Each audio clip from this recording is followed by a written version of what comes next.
La cordera, mucho más famosa de sus compañeros, verdad es que relativamente de edad también mucho más madura, se abstenía de toda comunicación con el mundo civilizado y miraba de lejos el palo del telégrafo, como lo que era para ella, efectivamente, cosa muerta, inútil, que no le servía siquiera para rascarse.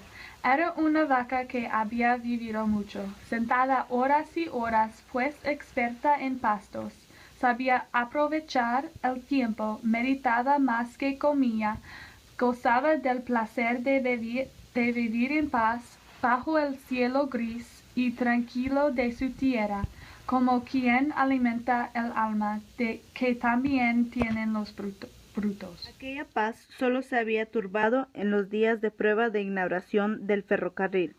La primera vez que la cordera vio pasar el tren se volvió loca, saltó la cebe de lo más alto del somonte, corrió por prados ajenos y el terror duraba muchos días, renovándose más o menos violento cada vez que la máquina asomaba por la trinchera vecina. Poco a poco se fue acostumbrando al estrépito inofensivo. Cuando llegó a convencerse de que era un peligro que pasaba, una catástrofe que amenazaba sin dar, redujo sus precauciones a ponerse en pie y a mirar de frente, con la cabeza erguida, al formidable monstruo. Más adelante no hacía más que mirarlo, sin levantarse, con antipatía y desconfianza, acabó por no mirar al tren siquiera. En Piña y Rosa, la novedad del ferrocarril produjo impresiones más agradables y persistentes. Si al principio era una alegría loca, algo mezclado de miedo supersticioso, una excitación nerviosa que les hacía prorrumpir en gritos, gestos, pantomimos descabellados. Después fue un recreo pacífico, suave, renovado varias veces al día. Tardó mucho en gastarse aquella emoción de contemplar la marcha vertiginosa, acompañada del viento de la gran culebre de hierro que llevaba dentro de ese tanto ruido y tantas castas de gentes desconocidos extraños. Antón de Chinta, comprendido que había nacido para pobre cuando palpó la imposibilidad de cumplir aquel sueño dorado suyo de tener un corral propio con 2 yuntas por lo menos, llegó, gracias a 1000 ahorros que eran mares de sudor y purgatorios de privaciones, llegó a la primera vaca, la cordera, y no pasó de ahí. Antes de poder comprar la segunda se vio obligado, para pagar a trazos al amo, el dueño de la casería que llevaba en renta, a llevar el mercado a aquel pesado de sus entrañas, la cordera, el amor de sus hijos. De repente silbó la máquina, apareció el humo, luego el tren, en un furgón cerrado, con unas estrechas ventanas altas o respiradores, vislumbraron los hermanos gemelos, cabezas de vacas que, pasmados, miraban por aquellos tragaluces. ¡Adiós, cordera! ¡Adiós, cordera!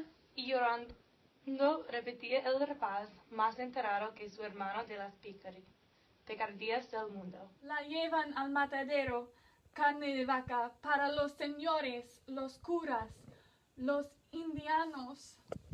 ¡Adiós, cordera! ¡Adiós, cordera! Pasaron muchos años. Adiós, Rosa. Adiós, cordera. Adiós, Pinín mío, alma. Ahí iba, como la otra, como la vaca abuela. Y lo llevaba al mundo, carne de vaca para los glotones, para los indianos, carne de su alma, carne de cañón para las locuras del mundo, para las ambiciones ajenadas. Entre confusiones de dolor, de ideas, pensaba así, la pobre hermana viendo el tren perderse a lo lejos, silbando triste, que silbido que repercutían los castaños, las vegas y los pescaños. Que sola se quedaba, ahora sí, que era un desierto del prado somante. Con qué odio miraba Rosa la vía manchada de carbones apagados. Con qué ira los alambres del telégrafo. Oh, bien hacía la cordera en no acercarse. Aquello era el mundo, lo desconocido, se lo llevaba todo. Y sin pensarlo, Rosa apoyó la cabeza sobre el palo clavado como el pendón en la punta del somonte. El viento cantaba en las entrañas del pino seco su canción metálica. Ahora ya comprendía Rosa. Era canción de lágrimas, de abandono, de soledad, de muerte. En las vibraciones rápidas, como quejidos, creía huir. Muy lejana, la voz que sollozaba por la vía adelante.